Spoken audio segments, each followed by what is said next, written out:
afternoon, everybody. Happy Friday.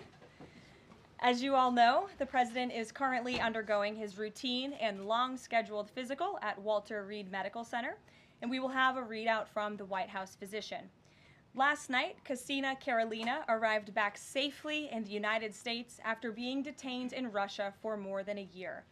Since Inauguration Day, President Trump and his team have secured the release of more than 40 detained Americans abroad. This is more than half of the number of Americans released by Joe Biden in 4 years, and President Trump has brought these Americans home in 80 days. This administration will continue to work hard to bring Americans home from around the world. As I've said before, and I will say it again today, everybody in this room has access to the most transparent and accessible president in American history. The cabinet meeting yesterday was further proof. President Trump asked each secretary to provide an update to all of you in the media on the critical work they are doing at their respective agencies to deliver on his agenda. And according to new reporting from the Washington Times, who I believe is in this room today, President Trump answered nearly 100 questions from the press, all of you, during his first 3 open press cabinet meetings this year. That's nearly 20 times the number answered by Joe Biden in cabinet meetings during his entire 4 years in office. In more excellent economic news that was released yesterday, the Consumer Price Index report showed inflation fell to 2.4% in March, smashing expectations for the second straight month in a row. This marked the first drop in consumer prices dating all the way back to the COVID pandemic. Prescription drug prices saw the largest monthly decline on record. Prices for airfare, used vehicles, and car insurance all decreased as well. And energy prices fell 2.4% in March, driven by plummeting gas prices around the country. Also yesterday, House Republicans answered President Trump's call to move forward the budget resolution and officially set the stage for the passage of one big, beautiful bill. The American economy will boom after this bill is passed and the rest of the president's pro-growth agenda goes into effect. The largest tax cuts and deregulation in history, coupled with our energy industry unleashed and renegotiated trade agreements that put America first, are the ultimate formula to usher in the golden age of America. On that note, more than 75 countries have now reached out to the Trump administration, eager to address the trade issues that have exploited America and hurt our workers in the process. The phones have been ringing off the hook to make deals, and these countries wisely heeded President Trump's warning not to retaliate, and as a result, they were rewarded with a 90-day pause and substantially lower reciprocal tariff rates during this period so potential solutions can be achieved. Past presidents just willingly accepted the failed status quo on trade that ripped off our workers and our companies. But that's not who this president is. He creates his own leverage and negotiates deals better than anyone else who has sat in the Oval Office before him. And that process is currently underway. On another matter, the deadline for registration under the Alien Registration Act is today. All foreign nationals present in the United States longer than 30 days must register with the federal government. Failure to comply with this is a crime, punishable by fines, imprisonment, or both. As President Trump and Secretary Noem have both said, if you register and you leave now, you choose to self-deport, you may have the opportunity to return later legally. But if not, you will be arrested, fined, deported, never to return to our country again. The Trump administration will continue to enforce our nation's immigration laws. We will not pick and choose which laws to enforce. We must know who is in our country for the safety and the security of our homeland and for all American citizens. I also have a note from the First Lady to share with you on this Friday. On Tuesday this week, First Lady Melania Trump celebrated the advancement of the Take It Down Act in the House Energy and Commerce Committee. The important legislation passed the committee with bipartisan support, and as you may remember, the President talked about this bill in his address to a joint session of Congress last month. The First Lady remains dedicated to her championing child well-being, ensuring that every young person can thrive, and, of course, championing her Be Best agenda. We urge Congress to swiftly pass this important legislation. Here in our new media seat today, we have Jordan Berman. Jordan is a social media content creator and influencer and a lawyer who grew up breaking down the news from a neutral perspective. Jordan is the host of her own podcast called Unbiased Politics, where she dissects the top stories from the week from a legal perspective. Jordan focuses on bringing back real journalism from a nonpartisan perspective and has mastered explaining complex legal decisions to a mass audience in the short-form context. Her two biggest platforms are TikTok and Instagram, where she has roughly 500,000 followers on each. With that, please kick us off, Jordan. Thank you. As you know, yesterday the House passed the SAVE Act, and many married women, soon-to-be married women, are concerned that the new voter ID requirements may inhibit their access to the polls. What assurances can you give women voters in America to ease their concerns? Sure. Well, the SAVE Act, as you mentioned, was passed by the House yesterday. This is the Safeguard American Voter Eligibility Act. I believe I'm getting that correct. And this act is a common sense measure. It would require proof of citizenship for voting in our elections. The Democrats have been fear-mongering about this bill, have been saying that married women, if their name has changed, they didn't change it on their identification, would not be able to vote. That is complete fallacy. There are outlined in the bill about how to avoid that.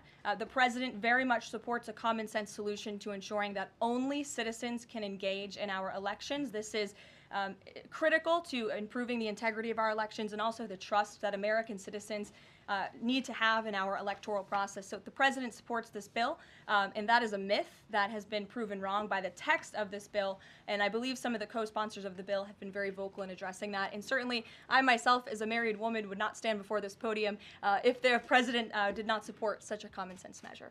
Thank you. For my next question, I actually want to give a voice to the American people. I sourced a question from one of my listeners. Her name is Bryn. She is from Oregon.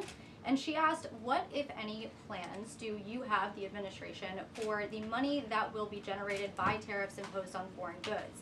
How will the administration facilitate the development of American industries when many critical components, labor, parts, etc., are much cheaper and more feasible from foreign entities? It's a great question from your listener, and I want to thank her for submitting it to you to ask. That's the part of the new media seat is so that everyday Americans across the country have a voice in this room. So thank you again for being here. Thanks for the question.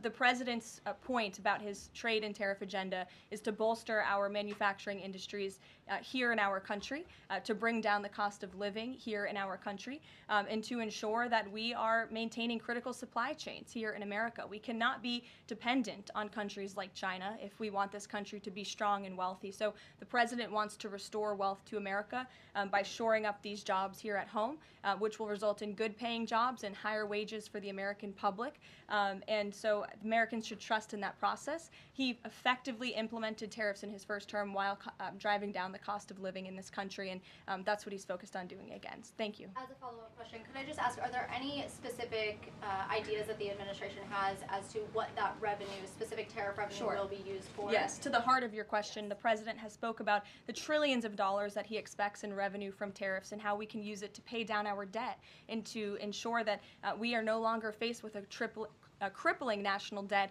in the trillions that is going to bankrupt our nation for future generations. So that money coming back home will make America in the green rather than in the red, which any small business owner across the country, I believe, can appreciate. Thank you so much. Thank you. Kelly. Tomorrow there will be negotiations between the United States and Iran in Oman. What are the president's chief goals for that, and is he satisfied with how Iran is responding to this? They don't want direct face-to-face negotiations, instead sort of old-school shuttle diplomacy where they're in separate rooms and messages are passed back and forth.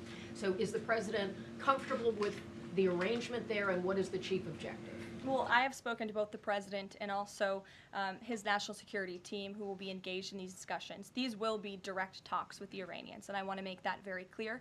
I also spoke to the president just last night about his goal when it comes to Iran, and he has reiterated repeatedly to all of you publicly and also privately to his team here at the White House, his ultimate goal and the ultimate objective is to ensure that Iran can never obtain a nuclear weapon. The president believes in diplomacy, direct talks, talking directly in the same room in order to achieve that goal. But he's made it very clear to the Iranians, and his national security team will as well, that all options are on the table, and Iran has a choice to make. You can agree to President Trump's demand, or there will be all hell to pay. And that's how the president feels. He feels very strongly about it. And can you update us on Mr. Witkoff in Russia and what's happening with direct communications with Vladimir Putin? I can confirm that Mr. Witkoff is in Russia to have direct communications with the Kremlin and with Vladimir Putin. This is another step in the negotiating process towards a ceasefire and an ultimate peace deal in Russia and Ukraine. As these negotiations are ongoing, I obviously will not get ahead of the president or his team, but I think the president has been quite clear that he's been continually frustrated with both sides of this conflict, and he wants to see this fighting end. He wants the war to end. We believe we have leverage in negotiating a deal, to a peace deal, and we're going to use that leverage, and the president is determined to see this through. Sure. Thanks, Caroline. President Trump has said China wants to make a deal on tariffs. The president says he has a great relationship with Chinese President Xi. He's willing to speak with him directly. Why doesn't the president just pick up the phone and get this ball going? All of the things the president just said are true. The president, as I said from the podium just a few days ago when I was up here, would be gracious if China intends to make a deal with the United States. If China continues to retaliate, it's not good for China. The United States of America is the strongest, best economy in the world, as evidenced by the more than 75 countries who have called the administration immediately to cut good deals. So the president wants to do what's right for the American people. He wants to see fair trade practices around the globe, and that's his intention and his goal. So is he waiting for China to make the first move here? I'm not going to comment on communications that are happening or may not be happening, or either way. We'll leave it to our national security team to get these discussions underway. And as always, in the effort of transparency, we will provide updates moving forward. But the president has made it very clear he's open to a deal with China. Why is he optimistic that China's going to make a deal or wants to make a deal? If they're not talking, where's that optimism come from? He's optimistic. Hey, Sean. why would any of our allies work with us to isolate China in a trade war if we're treating friend and foe alike? You'll have to talk to our allies who are reaching out to us. The phones are ringing off of the hooks. They've made it very clear they need the United States of America. They need our markets. They need our consumer base. You saw Prime Minister Benjamin Netanyahu in the Oval Office with the president saying that he was going to bring down all of their monetary tariffs and their non-monetary tariff trade barriers as well.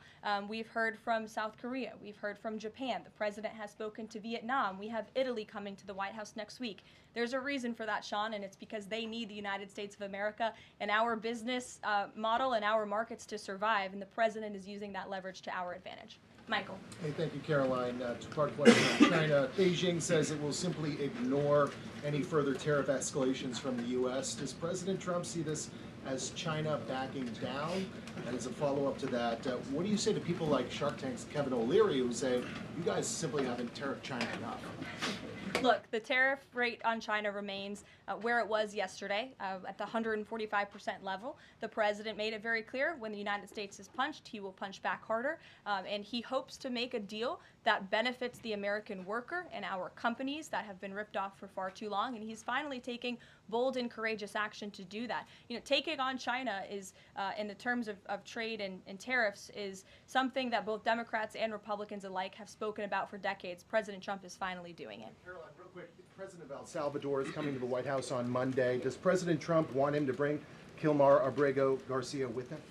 The Supreme Court made their ruling last night very clear that it's the administration's responsibility to facilitate the return, not to effectuate the return. I believe the Department of Justice just filed another brief in the lower court. I would defer you to that for any updates. But as you mentioned, President Bukele will be here at the White House on Monday to talk about the cooperation that is at an all-time high. And we very much appreciate President Bukele and El Salvador's cooperation and the repatriation of El Salvadorian gang members who the previous administration allowed to infiltrate our country.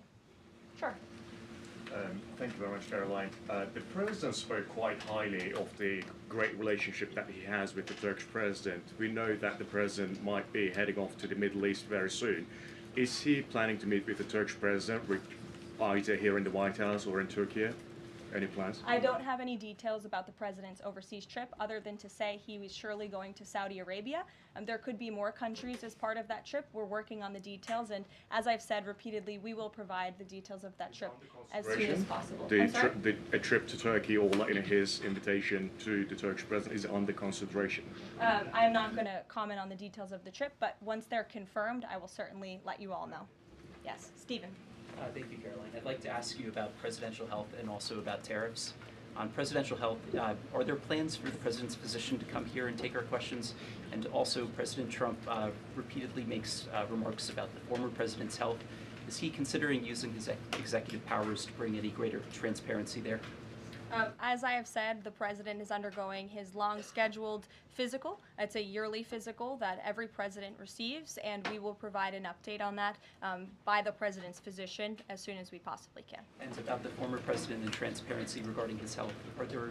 Well, I can tell you there was certainly a lack of transparency from the former president, from the entire former administration, and frankly, a lot of people in this room when it came to the health and the competence of the former president of the United States, Joe Biden. There was one of the greatest cover-ups and frankly political scandals this nation has ever seen. It's been unraveled in some recent books that are being written by journalists who engaged in that cover-up and scandal, which is quite ironic. But this president is clearly committed to transparency. You in this room see him and hear from him on a daily basis. You in this room know from covering him, it's hard to keep up with him. He is a machine working around the clock every single day. And the physician, after today's physical, will provide an update on the report in the effort of transparency. If I could ask about tariffs, there have been big swings this week in the Treasury bond yields. There's a theory that it might be because of China dumping these as leverage, driving up costs for U.S. loans like mortgages. Does the White House have evidence that this is in fact a result of Chinese dumping, and if so, is there a message on that? Not to my knowledge, but I would check in with the Treasury Department on that. I can tell you I know our Secretary of Treasury, Scott Bessent, is keeping a very close eye on the bond market. He spoke about it at the White House this week, and I know he's keeping his eyes on it day to day. Ed. Thanks. Thank you, Carolyn. So the administration, I have an administration source who's telling me that we're weeks away from the first deal with the country over tariffs. Where is the administration? How soon can we see that? And what country is that first one?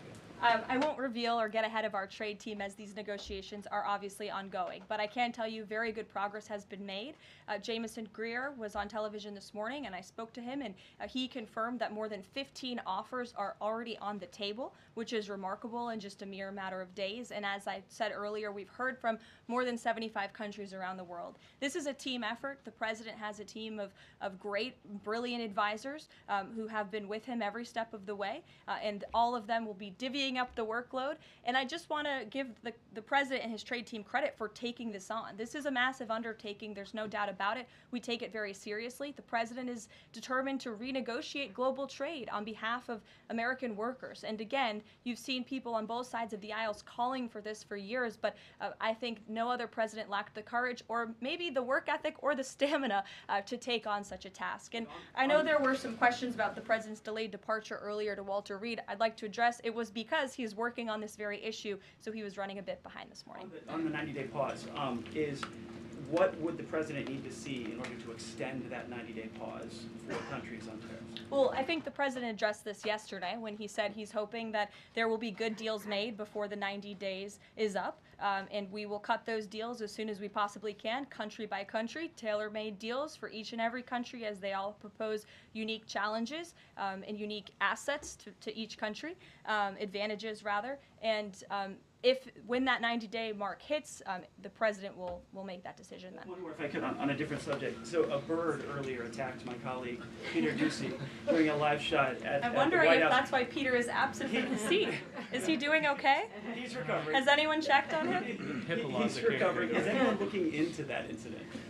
I could check in with GSA to see if anybody here is looking into it. I also understand there was a mouse in the briefing room earlier today, so I'm hoping somebody checked in on that, as I'm hoping it doesn't run up here and distract me. That would be a good way for all of you to distract me, actually. Have a mouse come run up here. So I'll get an answer for you on that, out of respect for our good friend Peter. Jeff? Why is American consumer confidence so low? Look, I think there's a great optimism in this economy, great optimism for the American people, a lot of reason for people to feel optimistic. The president is, as I just said, trying to renegotiate the global trade agenda that has ripped off the American people for far too long. As he said, this is going to be a period of transition. He wants consumers to trust in him, and they should trust in him. Look at what he did in his first term. And I just want to reiterate all of the reasons to be confident since you asked, Jeff. For those watching at home, yesterday the CPI report, inflation declined massively. Consumer prices are dropping for the first time in years. Energy prices are down. In fact, oil prices are down 20% since this president took office. Wholesale prices fell again. There have been trillions of dollars in investments into this country. Every day, the president is signing executive orders to cut regulation, especially when it comes to Environmental Protection Agency, our energy industry. That's going to unleash the economic boom in this country that we saw in the president's first term. So trust in President Trump. He knows what he's doing. This is a proven economic formula. What is he asking of Americans at this time? He talked about transition costs, transition problems. Is he asking something specific for Americans to do? No, I think the president is asking for Americans trust in Trump, as I just said, trust in his economic agenda and formula. It's a proven formula that works. And by the way, clearly the American people do in fact trust him because they did just overwhelmingly elect him to this office. Jennifer. Is he going, I'm asking about the physical, is he undergoing any general anesthesia, and can you outline any of the other tests that he's doing today? He is not. He is undergoing quite a few tests, imaging. Again, it's a it's a yearly physical, so there's quite a lot that goes into it to make sure the president is accomplishing all of his goals, and we will provide a readout of that as soon as we can. And will you be committed to releasing all of the results, as many of the results as possible? Of course, yes. The president's physician will do that. I spoke with him this morning. Sure. Will you guys also consider releasing the president's fitness plan? He actually looks healthier than ever before. Healthier than he did 8 years ago, and I'm sure everybody in this room could agree. Is he working out with Bobby Kennedy? And is he eating less McDonald's? I can confirm the president is in very good shape, as you see, on a near daily basis here. And in that vein, thank God it's Friday. It's been a very long and busy week here at the White House. We will see you all on Monday, and we will release the results of that report as soon as we can. Have a great weekend, everybody. Thank you. Have a great